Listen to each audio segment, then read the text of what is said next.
شافوها كاع الناس وكنا غاديين نفوزوا بها. لا غالب تسمى لي طاتو ديالها كان شويه كاع ماشي مليح، نقدروا كنا نفوزوا بها. معليش الماتش يساعدنا راه توجد المقابله الاخرى ان شاء الله. هذوك المشكل المقابله تاع الكاس ومن بعد المقابله رجع شياره في الجمهور يا ان شاء الله يفوزوا بها. شكون الفريق الخصم احتج على ضربة الجزاء اللي حصلت عليها المولودية. يحتاج من الحركه، يحتاج وكنا نقولوا كاين تلفازه وكان طبع بوكاش بيدو.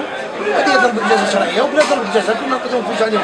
كان الملعب مليح نفوز عليهم ثلاثه والانسان لازم يستعرض.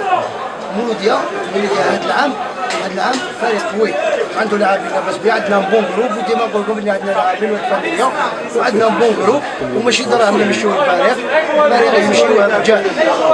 من بعد شغل ديسير من بعد دراهم يجوا. هذا ما كان الميكرو خليه يغربي. نعم دوك نكمل. خلينا ندخل مع المقابله ثانيه. يمكن الملعب قليله وجا لابروف البينالتي اللي هي اللي كنا خرجت من المقابله. ما معليش نستو الاسيو نديرو ماكسيموم نوصلوا المقابله ثانيه ونخرجوا المقابله الجايه ان شاء الله. هل ممكن الاولمبي يلعب البطوله هذا العام؟ نحن علاش دايرين الضغط على روحنا باش الاسيو يلعب على البطوله. من الاسيو نديرو ماكسيموم باش نديرو في البطوله ان شاء الله. ان شاء الله بارك الله فيك. معنا رئيس الاولمبيه السيد عبد محفوظ. الاولمبيه تعثر باش تدخل مع المقابله الثانيه. يتعثر فعلا، ولكن انا راضي عن المردود تاع اللاعبين. ادوا مقابله في المستوى، خلقنا فرص عديده، سيطرنا على كل مقابله، لكن للاسف الشديد انا نقول باللي التحكيم ما كانش في المستوى، خاصه المساعد الاول اللي انا شخصيا درت به تقرير وقلت من نرفضه في باقي المشوار. هذا الحكم مساعد الوسي ابراهيم هذا. لكن انا على العموم راضي على اللاعبين تاعي وعلى المجموعه كلها. مستوى لاباس به وخلقنا عده فرص، وان شاء الله باذن الله سوف نكون احسن ونتطلع الى ذلك في باقي المشوار. وهذه المقابله سوف نطويها ان شاء الله، ونفكر في مقابله اخرى هي تاع مقابله الكاس تحت الحراش اللي ان شاء الله نحضرها كما ينبغي، ونسعد الانصار هذول اللي يساندونا ومشكورين والثناء لهم كثيرا لانهم فعلا مميزين، ونعطيهم الصحه وبارك الله فيهم. كيف كمل الموسم؟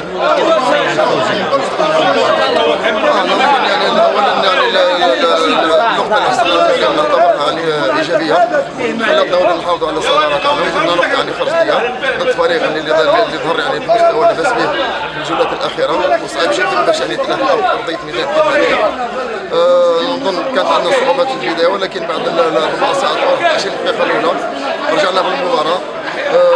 لكن ترى كانت كاين لسه كيما في نصيب 10 دقائق سجلنا هدف التعادل، ولكن كان عندنا فرص باش نطلعوا بهم باش نزيدوا ناخذوا الاسبقيه، ولكن ربما النقص في الدقيقه والتصرف اللي خلانا ربما نزيدوا نضيعوا كره سهله. في الشوط الثاني عرفنا كيفاش نتحكموا في الخصم. جاتنا كره او اثنين اللي كانت كره في البدايه وكره في نهايه الشوط الاول. الشوط الثاني كان الفرق، ولكن ضيعناها. على العموم الفريق الخصم الثاني قلت لك كان يلعب بكل قوه، وكان سوتوني فرحنا فورت كادري نقولوا للسعوديين واش دخل مع المباراه الثانيه؟ الحمد لله بسم الله الرحمن الرحيم. المقابله ما كانت سهله، كنا نستناو في هذا الماتش هذايا. الفلوس التيران كان شويه ما ساعدناش باش نديرو كونستروي ان بون جو. الحمد لله هما في ليسونسيال كنا قادرين كتصور هذوك ما يصورش اللي تصور فيهم. الحمد لله ان بون بوان سا ايتي بوزيتيف. ما نقدرش نكمل. لا اسمع ولوديه بيناتي كانوا غنوا ليها ولوديه.